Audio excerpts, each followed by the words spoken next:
Bueno, buen día a todos. Bueno, ya como dice el doctor, representando aquí al Departamento de Neurocirugía de la Plaza de la Salud, presentando lo que es un trabajo que involucra todo lo que es el Departamento de Neurocirugía del Hospital General Plaza de la Salud, lo que es el tema de la espondilodicitis bacteriana, una experiencia neuroquirúrgica propia de nuestro hospital, a cargo de la persona. Un poquitito de la espondilodicitis entendemos como una osteomielitis que es de origen piógena. La espondilodicitis bacteriana, en este caso que es la que nos estamos enfocando previamente, hace referencia a lo que es la infección de la parte ósea, la parte de los discos intervertebrales y también de los tejidos que están adyacentes a la propia elementos neurales dentro de la parte de la columna. Un poquitito de historia de manera importante, refiriéndonos hacia el neurocirujano Odilon Lannelongue, que fue en el 1879, quien fue la primera persona que hizo la referencia a lo que es una espondilodicitis piógena. Luego, ya en el 36, Kulowski fue el primero que realizó la primera reporte oficial sobre lo que son las espondilodicitis ya piógenas. Esta patología, esta enfermedad, tiene una incidencia estimada de 0.2 hasta 2.4 por 100.000 habitantes. Varía en algunas cuantas literaturas, podría aumentar hasta 7.5 aproximadamente por cada 100.000 habitantes. Esto es una enfermedad que tiende a afectar con mayor frecuencia, sobre todo a la parte de lo que es el sexo masculino. Tiene una preferencia bimodal en la cuanto a la parte de la edad.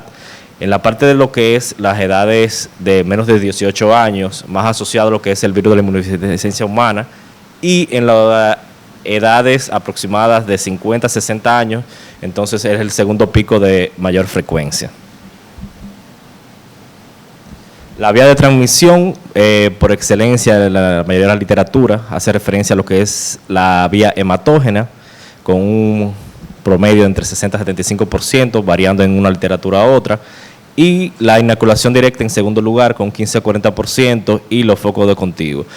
Normalmente la hematógena ha ido aumentando a pasar de los años, sobre todo con el uso de medicamentos y terapias ya parenterales, entonces se ha asociado más en este aspecto. También con la parte de las infecciones, tanto ya de vías urinarias o también a nivel pulmonar, se asocia también entonces a la conversión entonces de infecciones y la transmisión a vía hematógena. Inoculación directa, más asociado quizás a abscesos de psoas, traumas directamente a la parte de la parte vertebral del eje, algunas ocasiones, y ha ido aumentando quizás paulatinamente en estos tiempos con la utilización de nuevos procedimientos de mínima invasión y procedimientos de bloqueos que se ha asociado también a estos procesos de infecciones. No quiere decir que un proceso que se realice va directamente a proporcionarlo, pero sí se ha asociado con un cierto grado de aumento. Y la parte del foco contigo que ya mencioné, la parte de los abscesos del psoas, que son los principales. La clasificación de la espondilodicitis en sentido general, las piógenas, granulomatosis parasitarias, en estos casos solamente nos estamos enfocando en las piógenas. Las manifestaciones clínicas es el gran problema de esta enfermedad, porque cuando se presentan las manifestaciones como tales es cuando ya tenemos aproximadamente 4 semanas desde que ya inició la parte del cuadro. Generalmente la inicial no hay ningún tipo de manifestación específica. Ahora, cuando inicia, sí, lo que más queja al paciente es el dolor localizado en el área que está afectada, o sea, en cualquier eje de la parte de la columna. Ya la fiebre estaría en segundo lugar, las deformidades espinales y las neurológicas, ya las deficiencias neurológicas son un poquitito menos frecuentes. Los estudios diagnósticos, bueno, los estudios paraclínicos evidentes son poco inespecíficos. Inicialmente la elevación de los glóbulos blancos, la velocidad de incrementación, la proteína C reactiva pueden estar elevadas, pero son muy inespecíficos. Gold estándar para el diagnóstico, básicamente la resonancia magnética. No dejo de lado tampoco el uso de la radiografía de columna lumbar, pero igual, cuando viene a diagnosticarse o a ver, se tiene que haber pasado quizás 6 semanas, 7 semanas, donde se pueden haber algunos cambios quizás en la parte de los platillos, alguna erosión, lisis de esa área, que es donde se podría valorar. La tomografía también, claro, sí, es de utilidad para ver sobre todo la parte ósea, algunas colecciones que pudieran presentarse.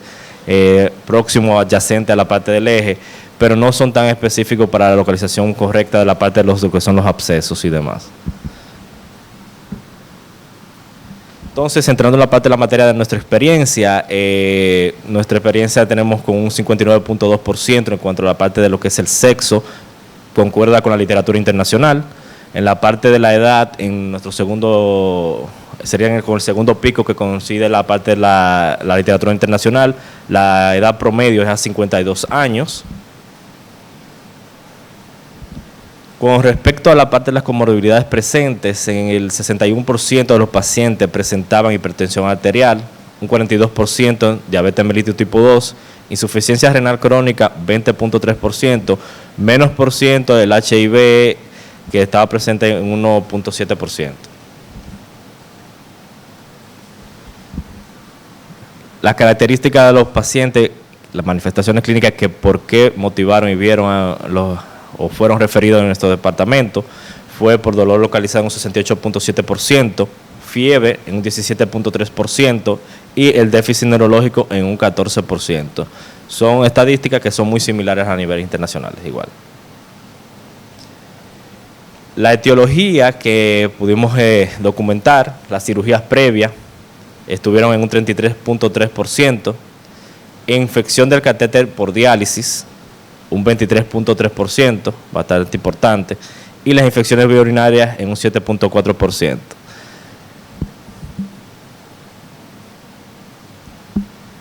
Importante destacar que las biopsias abiertas, normalmente cuando se hizo un tipo de cirugía abierta, hubo mayor positividad en la parte de los cultivos. Un 69.7% de los pacientes dieron positivos con algún tipo de bacteria durante la parte del internamiento.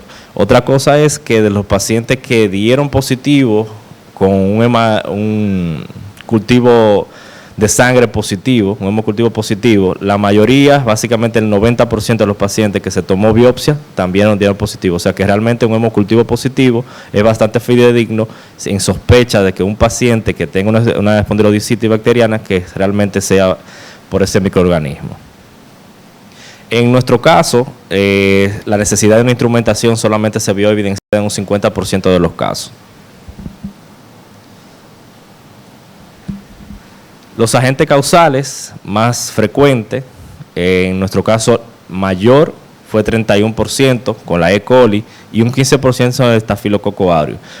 Algo paradójico porque en la literatura realmente lo que es más frecuente es el estafilococo aureus. Posiblemente en la parte de nosotros es más asociado porque son a procedimientos quirúrgicos previos que estuvieron asociados, podría ser la asociación, y la mala higiene o que se le dio a la parte del seguimiento de los pacientes en nuestro sistema.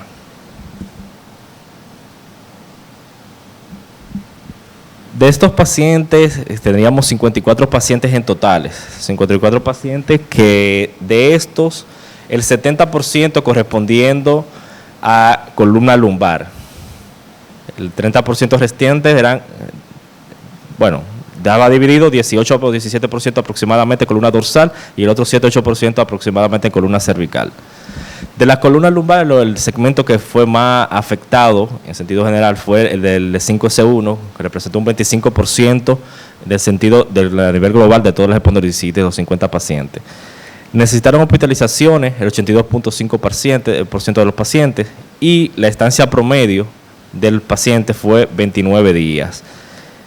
Hubo una tasa de reingreso de un 20.3%. Estos pacientes fueron manejados en conjunto con el departamento de infectología del hospital.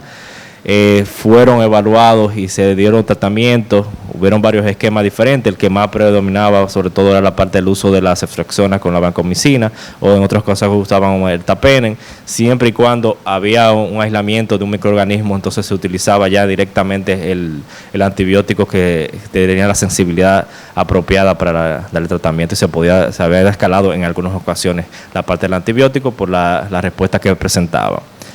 Solamente un 20.3% de reingreso, pero luego ya mejoraron con la parte de los antibióticos. Le muestro aquí una representación de uno de los casos que se presentó, un paciente de 54 años, masculino, sí, dolor local, fiebre, había cierto grado de malestar y déficit neurológico, que posteriormente lo recuperó. Paciente que francamente tiene una lisis de los platillos inferiores del E3 y el platillo superior del E4, con áreas de incluso fragmentos que se migran a nivel posterior, con una marcada y evidente inestabilidad en ese segmento lumbar, por lo que se decidió llevar a cirugía y realizar una instrumentación larga, con 2 segmentos superiores y 2 segmentos inferiores. El paciente da seguimiento a 2-3 años ya sin ningún tipo de síntomas neurológicos, sin ningún tipo de déficit, básicamente dolor muy mínimos, ocasionales a grandes esfuerzos que él presenta. Entonces, como indicaciones quirúrgicas, es importante tener lo que nosotros consideramos como los puntos o ejes para decidir en qué momento dar un procedimiento y que sea de esta envergadura. Bueno, cuando hay evidencia de compresiones de los elementos neurales, si hay inestabilidad evidente de un segmento o destrucción ósea extensa, la cifosis severa y la falla del manejo conservador son indicaciones absolutas de que se debe realizar un procedimiento quirúrgico de este tipo. Como mensaje final, queremos llevar a la parte del auditorio, es que la fijación de segmentos largos por vía posterior, en caso que se produzca una pérdida del balance sagital, y que cuando se combina con una terapia antibiótica agresiva y un enfoque de equipo multidisciplinario, es un método que puede ser eficaz en el manejo de la infección de la columna vertebral. Muchas gracias. Esta parte del equipo que nos está acompañando.